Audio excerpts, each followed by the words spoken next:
성경 에베소서 2장 1절로 3절 시작. 그는 허물과 죄로 죽었던 너희를 살리셨도다. 그때 너희는 그 가운데서 행하여 이 세상 풍조를 따르고 공중의 권세 잡은 자를 따랐으니 곧 지금 불순종의 아들들 가운데서 역사하는 영이라. 전에는 우리도 다 그 가운데서 우리 육체의 욕심을 따라 지내며 육체와 마음에 원하는 것을 하여 다른 이들과 같이 본질상 진노의 자녀이었더니. 아멘. 아멘. 자, 지금 계속해서 복음을 선포하고 있습니다. 자, 복음, 믿음, 마음은 같이 연결되어 있어요. 복음은 완전하다고 그랬습니다. 이 완전한 복음을 누릴 수 있는 방법은 뭐냐? 믿음이 있어야 됩니다. 근데 이 믿음은 마음에 문제가 있어서 믿음되지 못하고 결합되지 못해서 자꾸 우리가 딴 길로 가고자 하는 두 마음이 싸우고 있습니다. 우리 안에서. 근데 이것을 성경 말씀 본문에 근거해서 이게 결국에는 마음의 욕심을 따라서 살아가는 삶이 뭐냐? 불순종의 아들들, 공중권세 잡은 자들의 그 뜻을 따라서 살아간다. 지금 말씀을 그렇게 하고 있습니다. 그런데 지난주에 말씀드렸다시피 우리의 마음에 부패해야 될 그 마음이 주소가 어디냐면은, 우리 마음의 주소는 예레미야 17장 9절 말씀에 근거해서 그 확실한 그 정체성의 모습이 힘이 거짓되고 부패되다고 했어요. 이렇게 제가 나와서 지금 좋은 모습으로 말씀 전하는 저의 마음이나 여러분들 마음은 똑같이, 우리 인간의 마음은 내면 속에서 똑같다고 그랬습니다. 그래서 바울이 예수님을 제대로 만난 사람임에도 불구하고 바울도 역시 두 마음이 싸운다고 그랬어요. 두 마음이. 그러니까 누구든지 싸웁니다. 두 마음이. 하나님을 따르고자 하는 마음이 있고, 또 우리 안에서 사단의 계략을 따라서 살아가고자 하는 육신의 정욕과 이생의 자랑과 그런 안목의 정욕들 쫓아가는 마음들이 싸워요. 그래서 그 싸우는 그 마음을 그대로 두어서 사단의 권세 아래서 따라가 버리면 안 된다고요.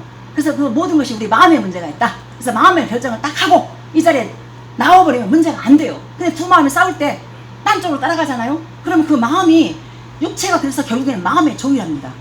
마음의 종.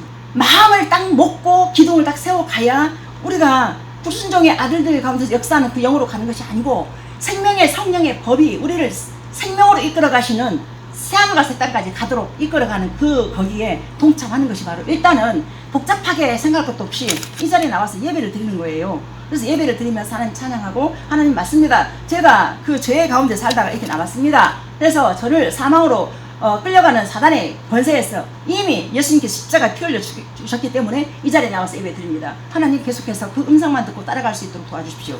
라는 그런 기도 제목을 가지고 살아가시면 참 좋겠습니다. 아멘입니다. 그래서 하나님의 전부의 가치로 이 땅에 오신 그 예수님을, 이 완전한 복음을 받아들이지 못하는 이 마음의 실체를 지난주에 살펴보았고요. 이어서 마음의 문제 두 번째, 이제 오늘은 복음과 자아라는 이 주제를 가지고 말씀을 전하겠습니다. 자아의 그 사전적 의미는 뭐냐면은 자기 자신에 대한 의식이나 관념, 자기 자신에 대한 의식이나 관념이에요. 이 자신에 대한 의식과 인식을 자아라고 합니다. 이 자아라고 해요. 자아. 우리 안에 자아. 그래서 우리의 심령은 지난주에 예레미야 10장 9절에서 말씀드렸던 것처럼 힘이 부패하고 거짓되다고 성경은 말씀하고 있습니다. 자, 이것을 쉽게 말씀드리면 병든 자아라고 합니다. 우리 마음이 다 병들었다 이겁니다. 그래서 다 얼굴 다 다르고 다르지만은 우리 인간의 내면 안에 모든 사람이 죄를 범하였으면 하나님의 영광에 이르지 못하더니 그 말씀 자체에서부터 이렇게 우리 안에서 병든 자아가 우리 안에서 또아를 들고 있어요. 이거를 하나님의 그 거룩한 빛 앞에서 인정을 먼저 하고 나서 그 다음에 이 병든 자아가 원하는 대로 그 육신의 정욕 또 안목의 자랑 뭐 이런 쪽으로 가는 것이 아니고, 하나님께서 원하시는 원함의 자리로 가는 데 있어서 믿음을 써야 됩니다. 믿음을 써서 나와서 하나님 앞에 나 여기 있습니다. 내 의지대로 안 됩니다. 나 도와주십시오. 이렇게 나와서 예배드리는 것이 하나님이 인정하는 그 자리인 것입니다. 그래서 이것을 쉽게 말씀드리면 병든 자라고 할 수 있는데, 그렇다면 우리의 마음은 아무런 목적도 없이 이유도 없고 향방 없이 거짓되고 부패한 것일까요? 결코 그렇지 않습니다. 철저하게 자기 변명, 자기 합리화, 그것을 방어기제라는 것에 대해서 분명한 방향과 한 가지의 목적이 있습니다. 그것은 철저한 자아사랑, 자기 추구입니다. 즉 자기가 원하는 목적을 이루고자 하는 그것입니다. 그러니까 결국 그 안에는 나의 중심, 나의 가치, 나의 옳음, 이런 것들이 내가 인정받고 칭찬받고 싶은 끊임없는 투쟁, 이것이 양심에 부딪히고 상황에 부딪히면 또 다른 자기 변명과 합리화에 가면을 쓰고 적극적일 때는 교만과 다른 사람을 향한 정죄로, 또 소극적일 때는 자아, 연민, 우울증, 더 심하면 자살로까지 이어집니다. 이것이 우울해지고, 만약에 어둠 속에 계속 갇히잖아요. 그러면은 우울증을 와버리고, 우울증을 통해서, 우울증 뭐예요? 귀신 장난이거든요. 그러고 나서 나중에는 어떻게 해요? 살고 싶지 않다. 그 자리에 가버려요. 이게 이 병든 자아가 아주 무서운 것입니다. 그래서 이 사람들 아무리 많이 가지고 있어도 가끔 자살하는 사람 나오잖아요. 그건 귀신 장난, 귀신 장난. 그래서 하나님 말씀이 빛 앞에 나오잖아요. 그 빛이, 제가 언젠가 말씀드렸잖아요. 처음에 시작할 때 복음 노트를 가지고 1년 동안 그 공황장애 걸린 자매를 1년 만에 딱 고쳤다고. 몇 년 동안, 수년 동안 약을 그렇게 먹고 세상 병원 다니면서 약 먹고 치료 많이 받았지만 안 고쳐졌어요. 그런데 이 말씀을 들고 인천까지 1년 동안 딱 걸렸어요. 일주일에 한 번씩 2시간, 한 3시간 정도 걸려, 오며 가며. 그 길을 1년 다녔어요. 매주 목요일마다. 그래서 애기 둘 있었는데. 그래가지고 그 안 고쳐져가지고 시아버지가 목사님인데도 안 고쳐졌어요. 그런데 제가 그렇게 하루 종일 걸려. 가서 점심 먹고 또 오후에 걸리고 이렇게 같이 이제 이 복음노트 이렇게 나눠주고 말씀 기도하고 나오면 집에 오면 밤중 돼버려요. 그런데 정말 같이 있었던 게 뭐냐면은 그분이 지금 잘 살고 있어요.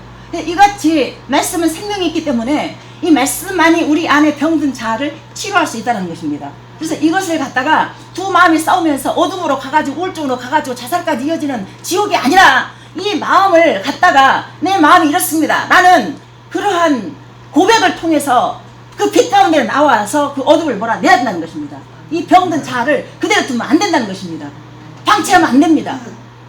이 병든 자는 여기가 좋사오니 해가면서 타협을 하면서 자꾸 자기 연민, 또 자기 합리화를, 자꾸 거짓말을 하게 되잖아요.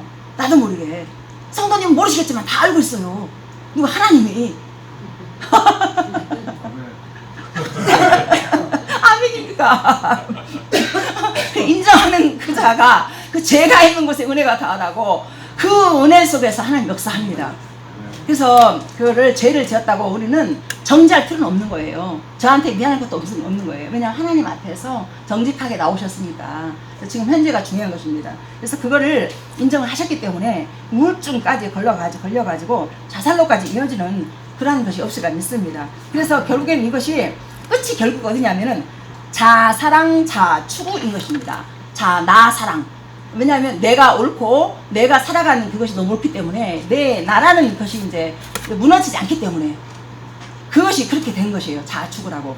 그래서 또 다른 성경 구절을 통하여서 성경적 진단을 알아보도록 하겠습니다. 자, 에베소 2장 1절 아까 읽어봤어요. 자, 3절만 다시 보실게요. 3절만 같이 한번 읽어봐요. 시작. 전에는 우리도 다 그 가운데서 우리 육체의 욕심을 따라 지내며 육체와 마음에 원하는 것을 하여 다른 이들과 같이 본일상 진노의 자녀이었더니, 자 보세요. 육체의 욕심을 따라 지내며 육체와 마음에 원하는 것을 하여, 그래서 뭐라고 했어요? 본질상 진노의 자녀였다. 이거 어떻게 해요? 과거형이잖아요. 예수님 안에 들어왔으니까 끝났다 이거예요. 전에는 우리가 다 육체의 욕심을 따라 행해서 본질상 진노의 자녀였다. 끝났잖아요. 근데 계속 싸움은 이어지고 있잖아요.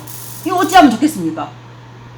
이 싸움은 있잖아요. 우리가 싸워야 되는 거예요. 그래서 우리의 마음 안에서 일어나는 그 두 가지 마음들을 갖다가 결정을 해야 되는 거예요. 성도님 알겠습니까? 아멘이에요. 생명의 빛으로 나와야 돼요. 왜냐하면 영혼이 있기 때문에, 영원한 지옥과 영원한 천국이 있기 때문에 우리는 머릿속에서 복잡할 것도 없어요. 그냥 세상은 복잡하지만은 복잡하게 생각하면서 고민할 필요가 없단 말입니다. 알겠습니까? 아멘이에요. 그래서 3절은 우리가 지금까지 앞에서 살펴봤던 우리 마음의 현상에 대해서 말해주고 있습니다. 모든 인류는 동일한 공통점을 가지고 있습니다. 그것은 바로 육체의 욕심을 따라 지낸다는 것입니다. 하나님을 떠난 그 순간부터 우리는 육체의 욕심을 따라 육체와 마음에 원하는 것을 하기 시작하였습니다. 사람이라는 한 존재가 태어나는 그 순간부터, 아니 어쩌면 어머니 뱃속의 그 순간부터 인간은 오로지 자기밖에 모르고 자신만을 추구하는 마음을 가지고 태어나게 됩니다. 온통 나를 가득 채운, 나를 사랑하는 그러한 욕구, 자기 사랑, 자기 의 등. 그래서 이때부터 자아를 성취하기 위한 끊임없는 생존 투구를 하는데, 자아가 추구하는 모든 욕심과 의지를 통제하지 않고 가만히 두면 한결같이 한 방향으로 향해 나아갑니다. 그것이 곧 본질상 진노의 자녀의 짓이 되고 마는 것입니다. 자, 여러분들 이 자리에 나와서 이렇게 있지만은 한번 머릿속에 한번 이렇게 집어넣어 상상을 해보십시오. 방에 혼자만의 방에 있어요. 그리고 두 가지의 비디오 테이프가 있어요. 하나는 가족들이 다 함께 볼 수 있는 그러한 초록색 그 비디오가 있고, 또 하나는 빨간색 비디오 19분짜리가 있어요. 그러면 여러분들 뭘 보시겠습니까? 이 본질상 진노의 자녀의 마음은 어디로 가냐면은 그 녹색 그것을 보는 것이 아니고 빨간색 19금을 보게 됩니다. 이거 누구의 문제가 아니라 여러분들 마음을 한번 추적을 해보세요. 그러지 않겠습니까? 이것이 바로 본질상 진노의 자녀, 하나님 앞에서가 아니라 아무도 없기 때문에 이것쯤이야, 이거 한 번쯤이야 라는 그것이 자꾸 나를 갖다가 유혹하게 되고 나를 갖다가 이렇게 나락으로 이끌어 갑니다. 우리의 마음 안에 있는 본질상 진노의 자녀라는 그것이 그렇게 행하고 만다는 것이죠. 예로 이렇게 말을 했지만은 그거 아닌 다른 것들, 또 다른 무슨 그 어떤 나쁜 생각들, 또 나쁜 행동들, 이런 것들이 그 본질상 진노라는 그 안에서 나왔다는 것입니다. 이것이 바로 병든 자라는 것입니다. 알겠습니까? 자 2절 시작. 그때 너희는 그 가운데서 행하여 이 세상 풍조를 따르고 공중의 권세 잡은 자를 따랐으니 곧 지금의 불순종의 아들들 가운데서 역사하는 영이라. 자, 2절은 우리의 이러한 현상에 대한 원인을 설명하고 있습니다. 성경은 우리가 이 세상의 풍조를 따라 살았다고 이야기합니다. 더 나아가 그 깊은 원인은 바로 공중 권세 잡은 자, 즉 불순종 가운데서 역사하는 영을 따른 것이라고 하는데, 이것이 무슨 말이겠습니까? 공중 권세 잡은 자가 누구냐면요, 바로 사단입니다. 사단이 우리 안에서 계속해서 사망으로 이끌어갑니다. 이 생명으로 가고자 하는 우리의 마음을 갖다 끄집어내가지고 자꾸 사망으로 끌고 갑니다. 사단의 목적지는 어디냐면 지옥이 지옥. 그렇지만 우리 하나님께서는 우리를 살리려고 계속해서 성령님 보내가지고 우리 안에 양심을 갖다가 찔러요. 그래서 같이 부딪힙니다. 이렇게. 그래서 바울도 이 싸움을 계속하고 있었어요. 바울도 내 안에 하나님의 법을 따르고자 하는 법이 있지만 또 다른 이 죄의 법이 나를 갖다가 사망으로 끌고 가는도다. 그래서 이게 힘들면 바울이 뭐라 하냐면, 오호라 나는 공고한 사람이로다. 이 사망의 법에서 누가 나를 이끌어낼 것인가 라고 그렇게 고백을 합니다. 이것이 바울만의 고백이냐고요. 이것이 이 사망의 법에서 누가 나를 건져낼 것인가를 이렇게 고민을 해 봐야 됩니다. 맞습니다. 나를 생명의 법에서 나를 성령님이 이끌어서 생명으로 이끌어주세요 라는 기도가 있어야 될 것입니다. 그래야 이 공중 권세 잡은 사단을 이길 수 있다는 것입니다. 알겠습니까? 아멘이에요. 그래서 기도하는 거예요. 그래서 기도하는 거예요. 왜? 우리 힘과 우리 의지대로 살지 못하기 때문에. 그래서 단 1분이라도 아침에 기도하시고 저녁에 기도하셔서 나를 사망으로 이끌어가는 이 공중권세 잡은 사단을 어찌 이길 수 있겠습니까? 하나님, 나를 고쳐서 이왕이면 생명의 법이 나를 이끌어갈 때 거기에 순종할 수 있도록 나를 도와주십시오. 그 기도가 꼭 있어야 된다는 것입니다.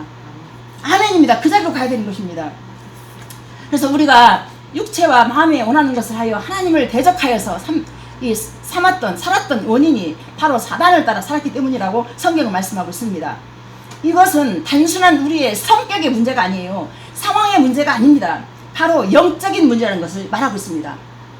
이게 상황이나 나의 이 성격의 문제가 아니라는 거예요. 영적인 공격을 받고 있다는 거예요. 이것을 알아야 돼요. 왜냐하면 우리 안에 영적 기능이 있는데, 이 영적 기능이 뭐냐면 하나님께로 반응할 수밖에 없는 그 기능이 우리 안에 있어요. 근데 그 기능만 있으면 좋을 텐데, 반대로 또 사단의 기능에 반응하는 것이 두 가지가 있단 말입니다. 우리 안에. 맞습니까?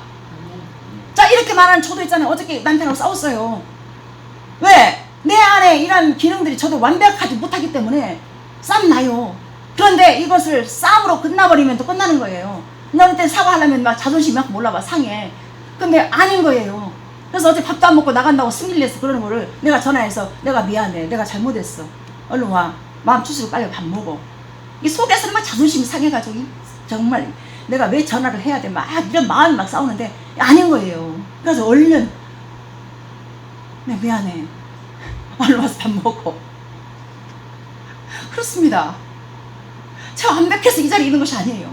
똑같이 죄인이고요, 똑같이 내 안에서 싸우는 것이 맞습니다. 그래서 어느 때는 내 스스로가 난 목사의 자격도 없어, 내가 왜 이 자리에 있는 거야, 내가 뭐 하고 있는 거야 지금, 그럴 때가 많습니다. 그래서 이것이 만약에 제가 완벽하게 살아버리면은 오히려 제가 여기에 서서 말씀을 전할 자격이 없다고 생각합니다. 그러한 연약함이 있기 때문에 그 연약함을 말씀드린 것은 뭐냐면은 여러분도 그 연약함들을 갖다가 이렇게 부끄러워할 필요가 없습니다. 그냥 내놓고 내가 이런 사람입니다. 나 이렇습니다. 나를 위해서 기도해 주세요. 이렇게 말씀하시는 것이 건강한 거예요. 알겠습니까? 그래서 부끄러운 게 아니에요. 그 자리를 떠나면 되는 거예요. 그래서 이것을 우리 같이 공동체, 새벽 일식에는 공동체 안에 있기 때문에 정말 수요 예배, 금요 예배 때 기도하고 저 새벽마다 기도하고 날마다 우리 성도님들 얼마 안 되기 때문에 아마 큰 교회에서는 누리지 못한 특권을 누릴 거예요. 큰 교회에서는 성도님들이 그렇게 많은 사람들을 담임 목사가 어떻게 기도하겠습니까? 저는 우리 얼마 안 되기 때문에 얼굴들 다 기억하잖아요. 뭘 위해서 기도할 것인지 다 있어요. 머릿속에. 날마다 기도해요. 그러니까 어디 가서 무엇을 하든지 우리 담임 목사님께서 기도하고 계시는 거구나. 혼자만 기도하는 것이 아니라 이제 박 권사님이랑 우리 송영 목사님이 항상 합치면서 기도하고 있어요.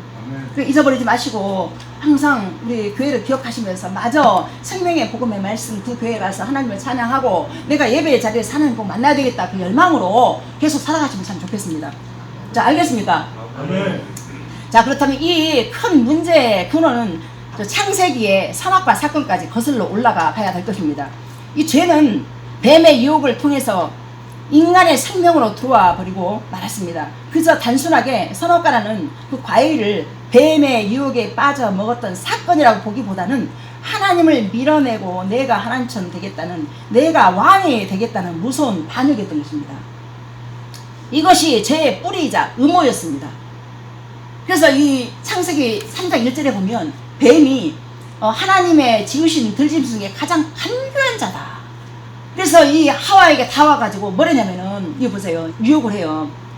너희가 결코 죽지 않는다. 그것을 먹는 날에는 너희 눈이 밝아져서 하나님과 같이 되어서 선악을 알 줄 하나님의 아심이라. 이러면서 너 안 죽어 괜찮아 먹어 간교하게 말을 한 거예요. 그러니까 3장 1절에서 뭐라 했어요? 들짐승, 하나님이 지으신 들짐승이 가장 간교하대요. 그럼 그 간교한 그 뱀이가 와서 그 생명 안에 죄를 뿌렸단 말입니다. 죄의 씨앗을. 그러면은 우리가 지금 죄를 지어서 죄인이 아니라 우리 안에 죄로 가득할 수밖에 없는 죄의 뿌리와 이 생명의 그 병든 자아라는 것이 가득 차 있다는 거예요. 그러니까 우리는 누가 시키지 않아도 태어나서부터 왜 애기들만 악각대고 울잖아요. 그것도 죄의 그 근본적인 그 죄가 우리 하원이 클 때 보니까 애기가 이쁜 짓거리 하는 것이 아니라 막 때로는 때도 쓰고 막 그러잖아요. 그거 다 죄인이라서 죄인. 애기여서 이쁘긴 하지만은 저 아이가 무슨 죄를 지었겠습니까? 그런데 그 죄성이 자기만의 그 고집과 아집으로 꽉 차가지고 나 내놓으라 이거예요. 안 내놓으면 와 되고 울고. 그게 죄의 씨앗이 우리 안에 있기 때문에 그 애기도 그런 거란 말입니다. 그럼 하물며 자꾸 자라면서 그 어떻게 되겠습니까? 우리 안에 죄의 근원이 그 선악과라는 이 사건을 통해서 그냥 단순하게 죄 졌다 이것이 아니라 뭐래요? 죽지 않고 뭐라고 했어요?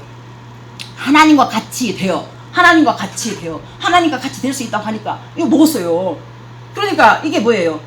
선악과, 그러니까 동산 중앙에 있는 선악과는 뭐냐면은 하나님과 인간 안이 가지고 있는 그 라인, 인간이 선을 넘어버린 거예요. 그 뭐예요? 하나님의 자리를 뺏어버린 거지. 그리고 내가 하나님 되겠다.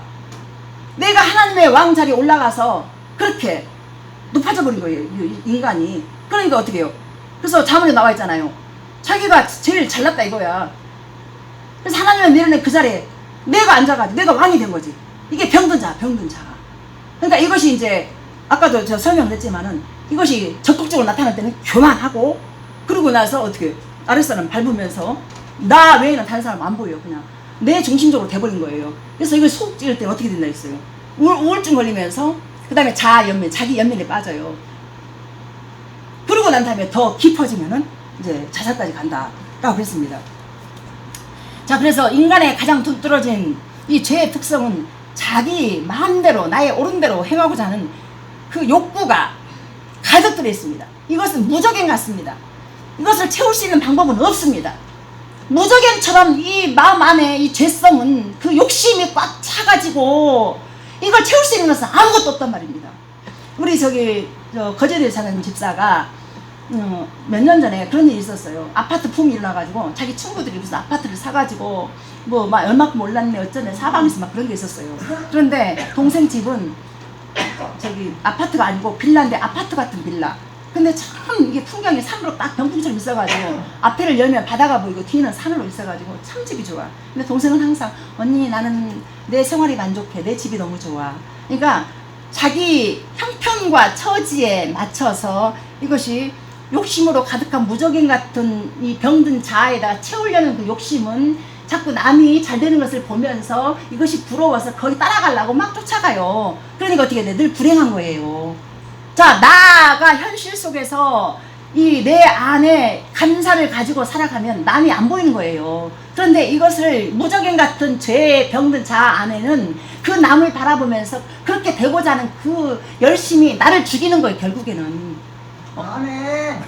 아멘이에요. 아니, 그래서 아멘. 내 말은 지금 놓여진 상황에서 감사하면서 살아가는 것이 답이다, 그 말입니다. 그래서 이 병든 자아 안에는 그 이상한 욕심이 무제견처럼 차 있어가지고 이걸 채우려고. 그래서 요즘 모든 세상 사람들이 전부 다 그렇게 살잖아요.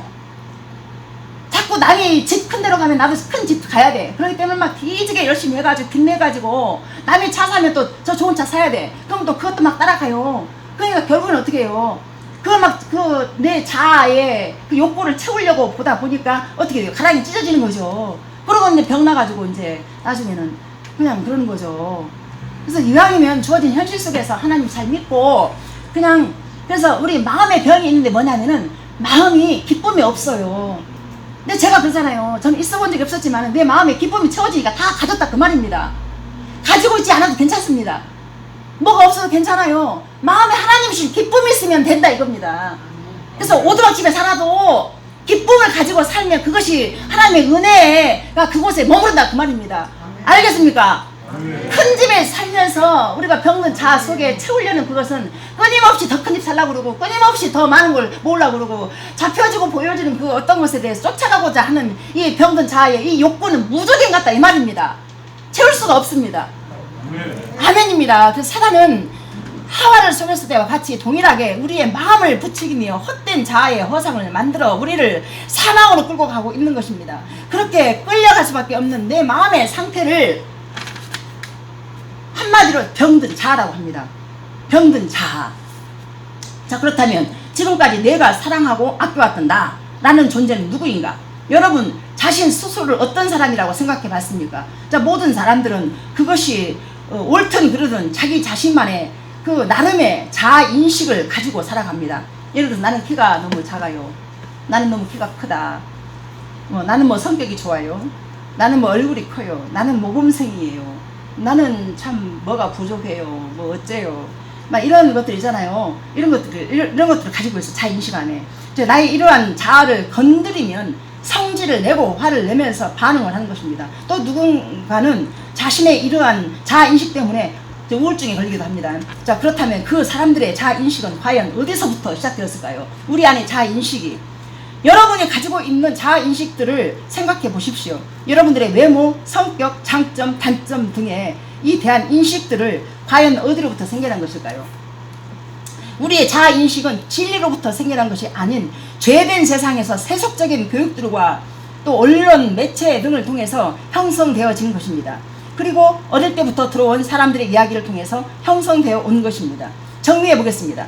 자아인식. 자, 이 자아인식은 부패한 생명이며 죄라고 합니다. 여기에 플러스해서 세속적인 가치관으로 인한 잘못된 믿음이 바로 병든 자아라고 합니다. 그래서 예수님을 믿어도 교회를 다녀도 이렇게 병든 자아를 가지고 그래서 당을 짓고 무리를 짓고 싸움을 하고 그리고 내가 잘났다 너 틀렸다 라는 정죄감으로 그래서 날마다 교회들이 막 쪼개지는 경우가 많잖아요. 이 병든 자아가 처리가 되지 않았기 때문입니다. 병든 자아가 처리가 돼버리면요 누가 말하지 않아도 한 덩어리 한 마음이 돼요. 왜냐하면 예수님이 핏값으로 산 교회의 머리 되시기 때문에 우리가 한 몸으로, 그래서 한 분 한 분 안 나오잖아요. 그럼 우리 팔 하나가 떨어진 거예요. 그래서 이 팔 하나 떨어진 팔을 어떻게 해요? 붙여야, 잘렸는데 붙여야만이 온전한 몸이 되잖아요. 그러니까 한 번 안 나왔다 하는 걸로 끝나면 안 되는 거예요. 그래서 아이고 우리를 위해서 기도하고 있겠구나 그러면서 같이 그래서 맞물려가지고 묶여서 한 마음으로 가는 것입니다. 누가 없다고 해서 누가 뭐 부족하다고 해서 누가 어쩐다고 해서 내치는 것이 아니라 그럴 때일수록 그럴 연약함이 있는 분일수록 더 기도하고 하면서 한 몸으로 움직이는 것이 바로 건강한 교회인 것입니다. 자, 그렇다면 여러분들 그 가지고 있는 그 생각이나 의식들이 이렇게 진리가 아닌 비진리에서 왔다라고 인정이 되어진다라면 자신의 정확한 실제가 아닌 병든 자아를 가지고 그것을 만족시키려고 노력하다 보니까 자 이것을 자 머릿속에 두고 한번 생각해 보세요. 자 우리는 절대 진정한 만족을 느낄 수 없었던 것입니다. 아멘입니까? 아멘. 진정한 만족을 느낄 수가 없는 그것이 바로 병든 자아가 갖다주는 사단의 권세함이 있다는 거예요. 우리의 삶 속에서 분명히 우리는 뭐 저기 큰 대기업의 무슨 뭐 자녀나 또 무슨 병원장의 딸 뭐 또 사업 잘 나가는 뭐 자식 이런 사람들은 그냥 뭐 말로 그러잖아요. 뭐 금수저니 흙수저니 그런 게 있잖아요. 솔직하게 우리는 여기 연분들을 보니까 금수저는 없는 것 같고 다 흙수저라고 생각하면 될 것 같아요. 그러나 그런 흙수저라도 하나님의 은혜에 우리가 영을 받아서 정말 이 작은 것에 감사하고 감격하면서 함께 서로 사랑하고 이해하고 배려하면서 그렇게 살아간다면 하나님 나라가 어디 멀린 것이 아니고 우리 교회 안에 각 신령 가운데 부어질 줄 믿습니다. 아멘입니까? 우리가 이왕에 사는 거 이렇게 하나님이 주시는 참 기쁨을 가지고 우리 마음을 갖다 통제할 수 없는 마음을 하나님 앞에 늘 인정하면서 이 욕심을 채울 수가 없는 이 마음을 하나님께 내어드리고 인정하면서 그래서 이왕이면 세상에 보여주고 살펴주고 있는 그런 것들을 잡아 쫓아가면서 불행하게 살 것이 아니라 우리가 지금 현재 주어진 상황을 있는 것으로 감사하면서 그렇게 사는 것이 맞지 않는가라는 생각이 듭니다. 자, 이 병든 자아를 붙들고 슬퍼하고 자기 연민하고 만족하려 하니까 우리의 첫 단추부터 잘못 끼워져 버린 것입니다. 그래서 결국 그들이 원하는 것은 뭐예요? 육체가 원하는 복음을 찾다 보니까 안목의 정욕, 육신의 정욕, 일생의 자랑으로 추락하고 말아버린 것입니다. 그래서 이 병든 자아를 가지고 주님을 위해 달려온 나의 모든 노력의 끝은 결국 다 나를 위한 일들일 수밖에 없었던 것입니다. 그래서 이 병든 자아는 때로는 여러 가지 모습으로 변장을 하고 나타나는데 그 모습이 매우 세련돼 보이기도 합니다. 그래서 자기 의지, 자기 추구, 자기 쾌락, 자기 사랑 등 그래서 여기서 자기 의를 한번 살펴보겠습니다. 의는 이 의라는 개념은 좋은 개념입니다. 하지만 그러니까 의라는 것에 자기 의가 붙이게 되면 어떤 일이 일어날까요? 이것은 병든 자의 모습 중에 가장 교활한 모습, 가장 교활한 형태입니다. 자기 의에 충만한 사람들은 내가 주님을 위해서 이렇게 했는데 내가 율법을 이렇게 지켰는데 이 자기 의에 대해서 바울은 이렇게 말합니다. 로마서 10장 2절 3절 보세요. 시작. 내가 그들이 하나님께 스승이 아니라 올바른 지식을 하는 것이 아니라 하나님의 의를 모르고 자기의 의를 세우려고 불순하여 하나님의 존중하지 아니하였느니라. 아멘. 자, 자기 의에 빠진 사람들의 가장 큰 오류는 자신이 쌓아온 것을 그것 때문에 이제 정작 엎드려지 않은 하나님의 의에 굴복하지 않는다는 것입니다. 결국 그들에게 중요한 것은 하나님이 아닌 자기 자신이었던 것입니다. 의에 충만했던 이스라엘 결과는 자신들이 그토록 기다렸던 메시아 예수 그리스도를 십자가에 못 박아 죽이는 것이었습니다. 자기들이 율법 다 지켜 다 했지만은 결국 앞에 있는 메시아를 몰라보고 죽였잖아요. 근데 이렇게 이걸 읽다 보니까 제가 준비하다 보니까 자기 의가 충만했던 사람은 바로 저입니다. 저 어려서부터 이렇게 내 자아를 형성되는 과정들을 생각을 해보면은 이렇게 발자취 따라가 보면은 우리 이모들이나 저를 보면은 아이고 우리 은자는 천사다. 자꾸 착하다고 그래서 저는 제가 착한 줄 알았어요.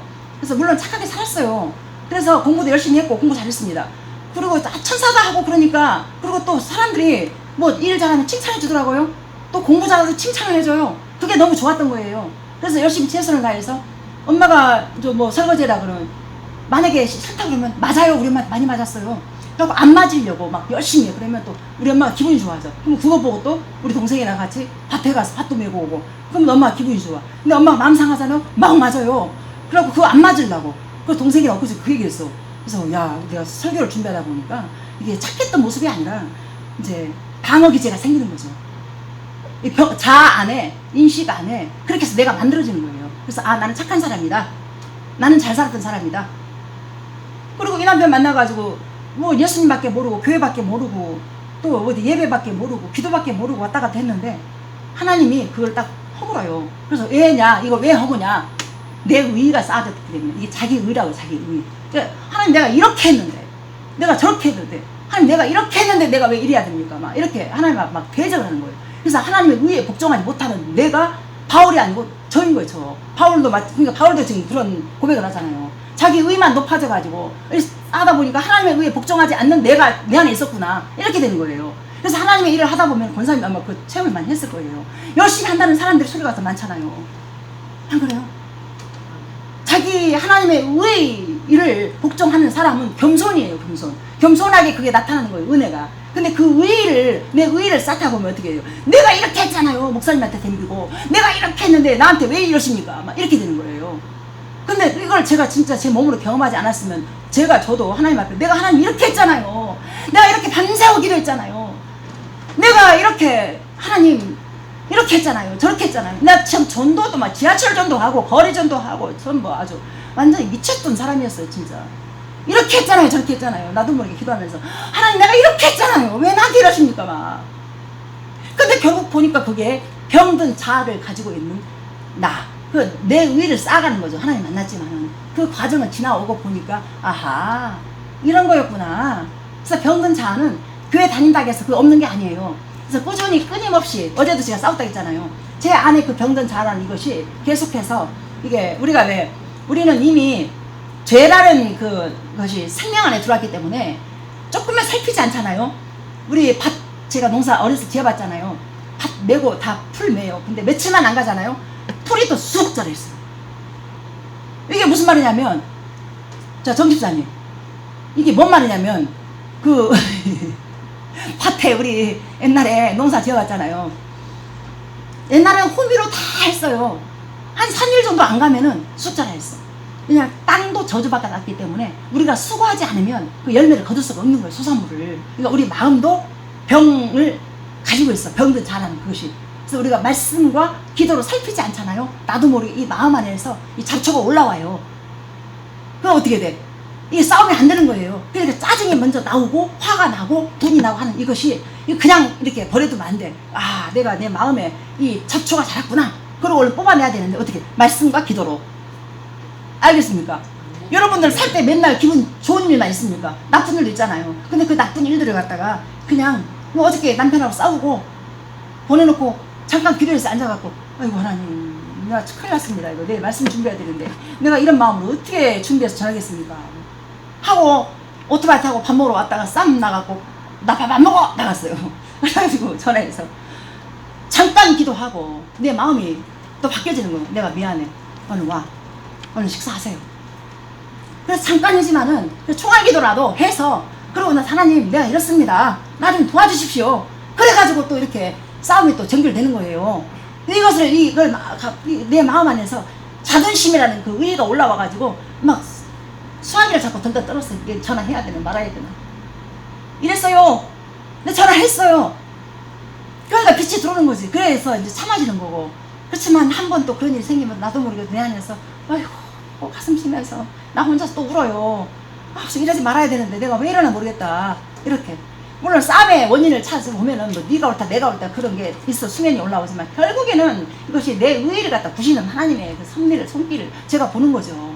그래서 누구든지 다 그런 그 상황들이 다 펼쳐지려 믿습니다. 그 상황 속에서 이렇게 자신을 돌아보면서 살아가는 것이 이게 삶의 지혜이지 않느냐, 하나님의 지혜이지 않느냐, 자 그런 생각이 듭니다. 자 이러한 병든 자에 대해서 성경은 다양한 표현으로 이제 기록하고 있습니다. 땅의 것, 또 옛사람, 옛것, 땅의 지체, 육의 사람. 이것은 다 각기 다른 말이 아닌 병든 자를 지칭하는 것입니다. 그리고 그 단어 뒤에는 고치라, 개선하라고 하지 않았습니다. 아주 분명하고 정확하게 죽이라, 벗으라, 죽었다라고 이야기합니다. 자 성경 구절 골로새 3장 5절. 자 우리 같이 한번 읽어봐요. 시작. 그러므로 땅에 있는 지체를 죽이라. 곧 음란과 부정과 사욕과 악한 정욕과 탐심이니 탐심은 우상숭배니라. 뭐예요? 땅에 있는 지체. 이게 뭐예요? 병든 자아 안에 땅에 있는 지체가 있다라는 거예요. 근데 이게 뭐예요? 이게 있으면 음란, 부정, 사욕, 악한 정욕, 탐심 이런 것들이 그냥 병든 자이고 죄다 라고 이게 그냥 털어버릴 것이 아니라 이것이 바로 우상숭배래요. 우상숭배. 내 안에 그 자아를 숭배하는 그 자체가 우상숭배인 거예요. 이 병든 자아가. 근데 이것을 어쨌든 간에 병든 자 안에 이거 땅에 있는 지체라고 그래. 이걸 보고. 그래서 이게 땅에 있는 지체를 갖고 사는 사람이 뭐냐? 음란, 부정, 사욕, 악한 정욕. 이것이 바로 이 탐심인데 이것이 우상숭배다. 이렇게 성경이 말하고 있어요. 제 말을 하는 것이 아니고. 자, 그 다음에 로마서 6장 6절 보세요. 자, 우리가 알거니와 우리의 옛사람이 예수와 함께 십자가에 못 박힌 것은 죄의 몸이 죽어서 다시는 우리의 죄에게 종으로 타지 않게 하려 하심이라. 어떻게 우리의 옛사람, 그러니까 병든 자를 옛사람이라. 옛사람, 이 옛사람이 어떻게 했어요? 십자가에 못 박혔다. 과거형으로 끝내버렸다는 거예요. 이거를. 그래서 죄의 몸이 죽어서 다시는 우리가 죄의 종로로 타지 않게 하려 합니다. 이게 죄의 종이 뭐예요? 죄의 종이라는 것이 사단의 권세안이 있다는 거예요. 사단 보고 죄의 종이라고. 죄의 종. 이 우리가 죄의 종으로 살 것이냐, 아니면 십자가에 죽으신 예수님의 종으로 살 것인가. 이 두 마음이 싸우는 이것을 갖다가 우리는 늘 생명으로 속한 사람으로 살기 위해서 기도해야 된다는 것입니다. 아멘입니까?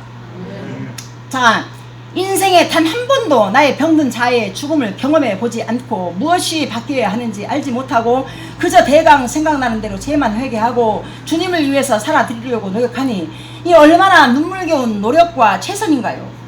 자, 그렇기 때문에 주님은 율법 박사였던 니고데모가 밤에 찾아와요. 분명하게 이야기하셨습니다. 자, 어떻게 해야 우리가 하나님 나라에 갈 수 있느냐? 니고데모가 물어봐. 그랬더니 네가 거듭나지 않으면, 즉 너의 병든 자아가 처리되지 않으면 결코 하나님 나라에 갈 수가 없단다 라고 예수님이 말씀하고 있습니다.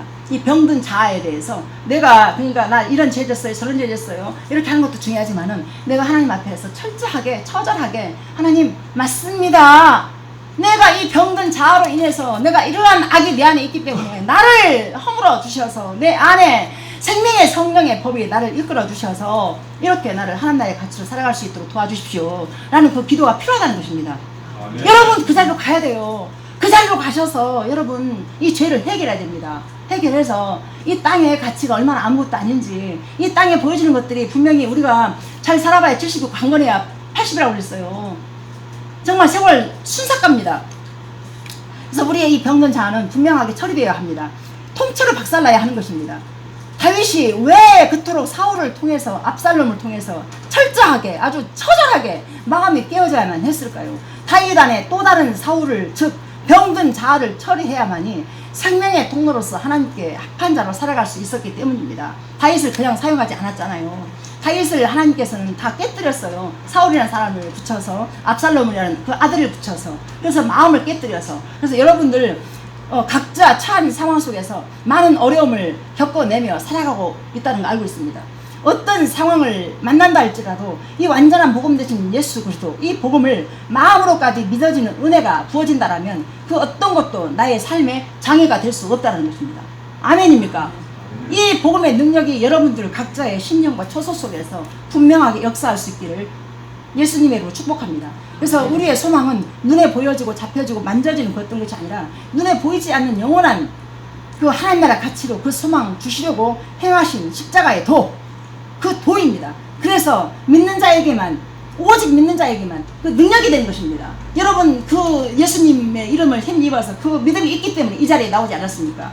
그 은혜로, 그래서 그 능력이, 그 은혜가 새하늘과 새 땅까지 저와 여러분들을 안전하게 이끌어 갈 것입니다. 여러분들 모두가 다 새하늘과 새 땅을 소망하면서 이 병든 자아를 십자가에 죽으신 예수님께 그 다 넘겨버리시고 더 이상 죄와 또 이 하나님의 법과 그 중간에 끼어서 그 싸움을 딱 끈짝 내버리시고 우리 생명의 길을 통해서 새하늘과 새 땅까지 우리 함께 갑시다. 아멘입니까? 아멘.